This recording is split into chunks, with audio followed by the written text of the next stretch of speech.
ओम शांति। आज 19 अप्रैल 2022 दिन मंगलवार की साकार मुरली। आइए अब सुनते हैं मीठे बाप दादा के मधुर महावाक्यों को। मीठे बच्चे, बाप है भक्तों और बच्चों की रखवाली करने वाला। भक्त वत्सलम, पतित से पावन बनाकर घर ले जाने की जिम्मेवारी बाप की है, बच्चों की नहीं।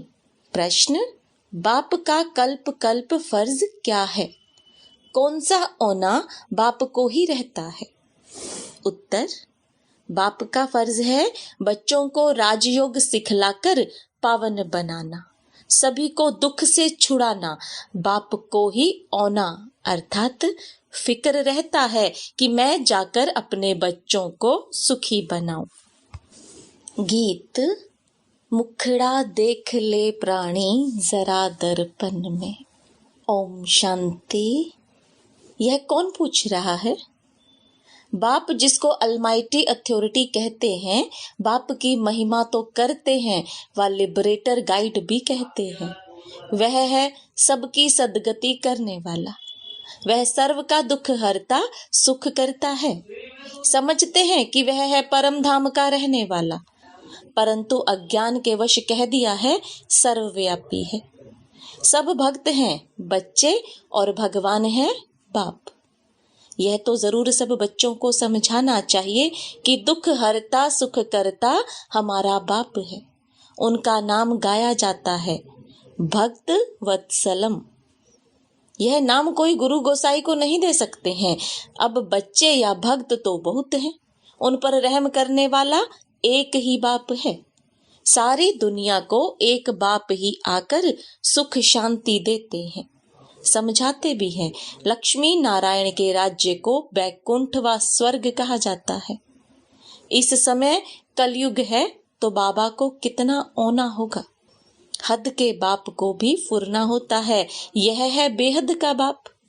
मालूम होना चाहिए कि सभी भक्तों का कल्याणकारी एक बाप ही है। उनको ही फुरना रहता है कि बच्चों को जाकर सुखी बनाऊं। जब मनुष्यों पर आफतें आती हैं तो सभी भगवान को याद करते हैं, पुकारते हैं, हे परम पिता परमात्मा बचाओ। अभी तुम बच्चों के सम्मुख बाप बैठा है।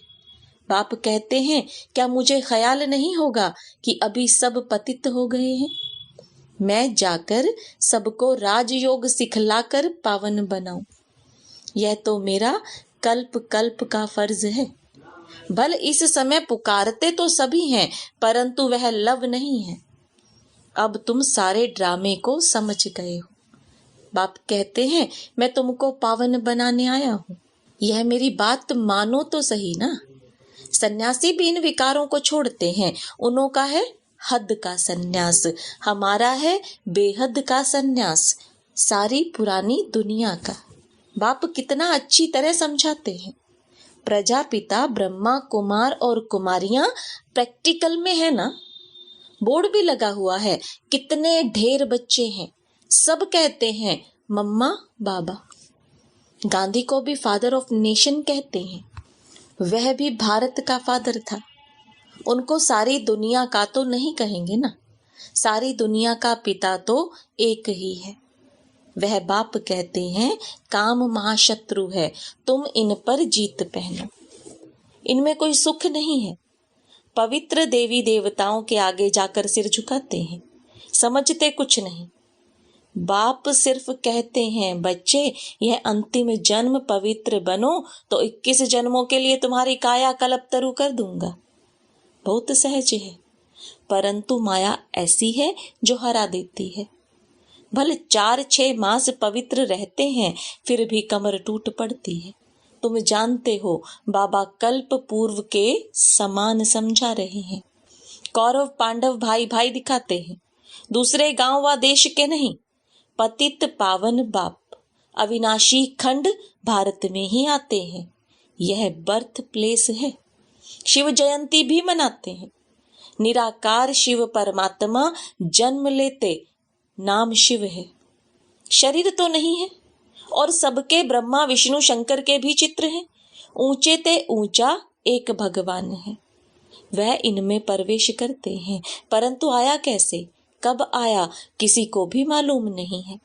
भारत में ही शिव जयंती मनाते हैं, मंदिर भी सबसे बड़ा यहाँ ही है, इसमें भी लिंग रख दिया है। समझाना चाहिए, शिव जरूर आते हैं, शरीर बिगड़ तो कुछ होना ही नहीं है।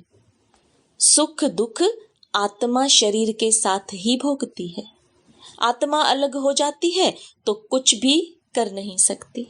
शिव बाबा ने भी कुछ किया होगा, वह पतित पावन है, परंतु कैसे आकर सबको पावन बनाते हैं यह कोई जानते नहीं। अब बाबा साधारण तन में प्रवेश कर पाठ बजाते हैं, गाते भी हैं, ब्रह्मा द्वारा स्थापना।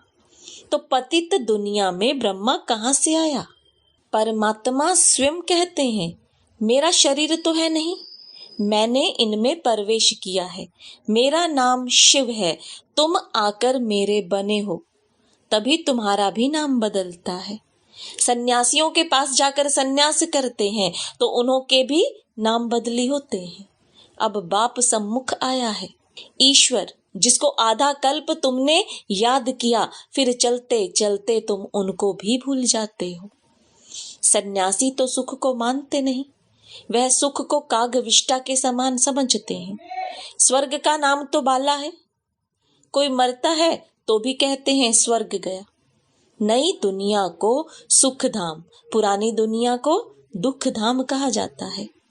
बाप इतना समझाते हैं तो क्यों नहीं उनकी मत पर पूर्ण रूप से चलना चाहिए। बाबा आया है सबको मुक्ति, जीवन मुक्ति देने। बाबा का पाठ है बच्चों को वर्षा देना। निराकार रचयिता बाप से वर्षा कैसे मिलता है यह भी तुम जानते हो। मेरा परिचय तुमको कहाँ से मिला? भगवानुवाच, क्या मैं कृष्ण हूँ? मैं ब्रह्मा हूँ? नहीं, मैं तो सभी आत्माओं का निराकार बाप हूँ और कोई कह नहीं सकता। भल अपने को शिवोहम कहते हैं, परंतु यह नहीं कह सकते कि मैं सभी आत्माओं का बाप हूँ। वे अपने को गुरु कहलाते हैं। वहां बाप तो मिला नहीं, टीचर मिला नहीं, फट से गुरु मिल गया। यहाँ कायदे का ज्ञान है, यहाँ तुम्हारा बाप टीचर गुरु मैं एक ही हूँ। वंडर खाना चाहिए, सारी पतित दुनिया को कैसे पावन बनाते होंगे। 21 जन्म का वर्षा देने वाले बाप की मत पर कदम कदम चलो। माया दुष्टर है, बाबा बाबा कहते हैं, पढ़ते भी हैं, फिर भी अहो मायावश बाप को फारकती दे देते हैं। इसलिए कहते हैं खबरदार रहना। बाप को बच्चे फारकती देवे तो कहेंगे ना, मैंने तुम्हारी इतनी पालना की फिर भी मुझे छोड़ दिया। यहाँ तो औरों की सेवा करनी है, औरों को आप समान बनाने की। यह मदद मेरी नहीं करेंगे। फारकती दे नाम बदनाम कर देते हैं, कितना मुश्किल होती है। अबलाओं पर बहुत अत्याचार होते हैं, ज्ञान यज्ञ में विघ्न पड़ते हैं। माया कितने तूफान लाती है, भक्ति मार्ग में यह नहीं होता। बाप कहते हैं, सयाने बच्चे तुम मेरी मत पर चलो। अपने दिल रूपी दर्पण में देखना चाहिए कि मैंने कोई विकर्म तो नहीं किया। बाप का बन थोड़ा भी विकर्म करते हो तो 100 गुना दंड हो जाता है, बहुत नुकसान कर देते हैं। देखना है हम अपना खाता जमा करते हैं या ना करते हैं। माया के भूतों को भगा देना चाहिए। ऐसी अवस्था हो तब दिल पर चढ़े तो तख्त पर भी बैठेंगे। वह भी समझते हो हमारा तख्त क्या होगा। शिव बाबा का मंदिर बनाते हो तो तुम्हारा महल कितना सुंदर और ऊंच होगा। मैं तुमको विश्व का मालिक बनाता हूँ, तुम्हारे पास अथाह धन होगा, फिर तुम मेरा मंदिर बनाते हो। सारा धन मंदिर बनाने में तो नहीं लगाएंगे। अभी तुम जानते हो हम विश्व के मालिक थे, वहां विश्व महाराजन को धन दाता कहेंगे। उसने भक्ति मार्ग में कितना बड़ा मंदिर बनाया, तुम भी बनाते हो। वहां द्वापर में सभी राजाओं के पास मंदिर रहता है। पहले पहले बनाते हैं शिव का मंदिर, फिर देवताओं का बनाते हैं। अभी बाप तुम बच्चों को कितना सत्य समाचार सुनाते हैं। तुम बच्चों को इस पढ़ाई से बहुत खुशी होनी चाहिए। तुम बच्चे जानते हो पुरुषार्थ से हम यह बनेंगे, फिर श्रीमत पर क्यों नहीं चलते? तुम भूल क्यों जाते हो? यह तो कहानी है। घर में मित्र संबंधी कहानियां सुनाते हैं। बाप भी तुमको सारे सृष्टि के आदि मध्य अंत की कहानी सुनाते हैं। तुम 5000 वर्ष पहले विश्व के मालिक थे। बाबा रोज ये कहानी सुनाते हैं, तुम बच्चे बन जाओ, अपने को लायक बनाओ राज्य भाग्य लेने के। यह है सत्यनारायण की कहानी। यह कहानी तुमको सुनकर फिर औरों को सुनानी है, अमर बनाने के लिए। फिर भक्ति मार्ग में कथाएं सुनाएंगे। फिर सतयुग त्रेता में यह ज्ञान भूल जाएगा। बाप कितना साधारण चलते हैं, कहते हैं मैं तुम बच्चों का सर्वेंट हूं। जब तुम दुखी बनते हो तो मुझे बुलाते हो कि हमको आकर विश्व का मालिक बनाओ, पतितों को पावन बनाओ। मनुष्य समझते थोड़े ही हैं। तुम समझते हो कि बाबा हमको पतित से पावन बना रहे हैं, तो बाबा को भूलना नहीं चाहिए। तुम्हें ऊंच सर्विस करनी है, बाप को याद करना है और घर चलना है। अच्छा, मीठे मीठे सिकिलदे बच्चों प्रति माता पिता बाप दादा का याद प्यार और गुड मॉर्निंग। रूहानी बाप की रूहानी बच्चों को नमस्ते। रूहानी बच्चों की रूहानी बाप दादा को याद प्यार गुड मॉर्निंग और नमस्ते। धारणा के लिए मुख्य सार। रोज अपने दिल रूपी दर्पण में देखना है कि कोई भी विकर्म करके अपना व दूसरों का नुकसान तो नहीं करते हैं। सयाना बन बाप की मत पर चलना है, भूतों को भगा देना है। बाप जो सत्य समाचार व कहानी सुनाते हैं वह सुनकर औरों को भी सुनानी है। वरदान। हर समय अपने दिल में बाप की प्रत्यक्षता का झंडा लहराने वाले दृढ़ संकल्पधारी भव। जैसे स्नेह के कारण हर एक के दिल में आता है कि हमें बाप को प्रत्यक्ष करना ही है, ऐसे अपने संकल्प, बोल और कर्म द्वारा दिल में प्रत्यक्षता का झंडा लहराओ। सदा खुश रहने की डांस करो, कभी खुश कभी उदास, यह नहीं। ऐसा दृढ़ संकल्प अर्थात व्रत धारण करो कि जब तक जीना है तब तक खुश रहना है। मीठा बाबा, प्यारा बाबा, मेरा बाबा, यही गीत ऑटोमेटिक बजता रहे तो प्रत्यक्षता का झंडा लहराने लगेगा। स्लोगन। विघ्न विनाशक बनना है तो सर्व शक्तियों से संपन्न बनो। ओम शांति। मातेश्वरी जी के अनमोल महावाक्य। परमात्मा सुखदाता है, ना कि दुखदाता।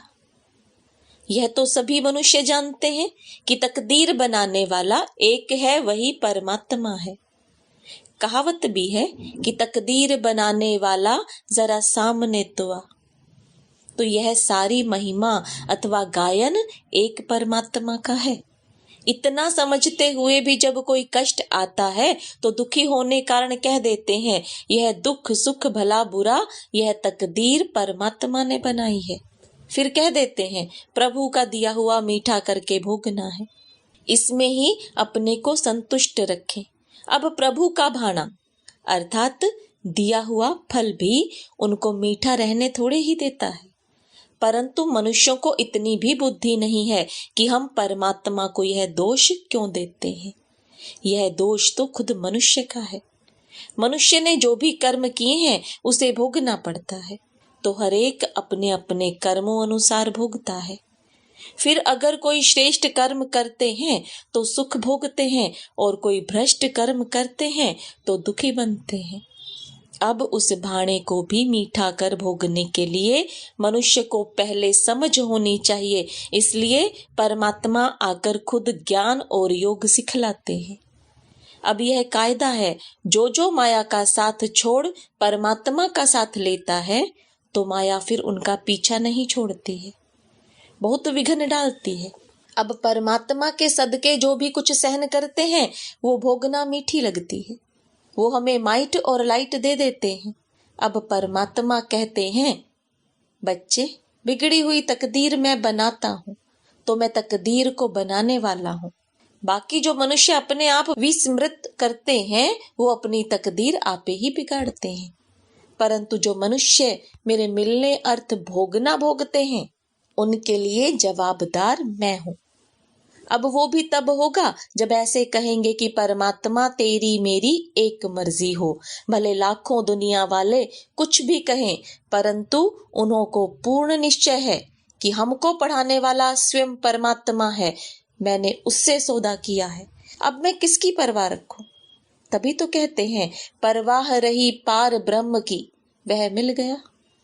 अब परमात्मा कहते हैं जो सिर्फ मेरी ही सुनते हैं और मुझे ही देखते हैं, ऐसी सीढ़ी पर जिसने पांव रखा है उन्हों को भल माया की लहर हिलाएगी भी, परंतु जिनको पूरा निश्चय हो चुका है वो तो प्रभु का हाथ कभी नहीं छोड़ेंगे। बाकी ऐसा ना हो जरा सी माया की उछल में आए अपनी तकदीर को लकीर लगा देवे। तकदीर को बिगाड़ना और बनाना यह मनुष्य के हाथ में है। अच्छा, ओम शांति।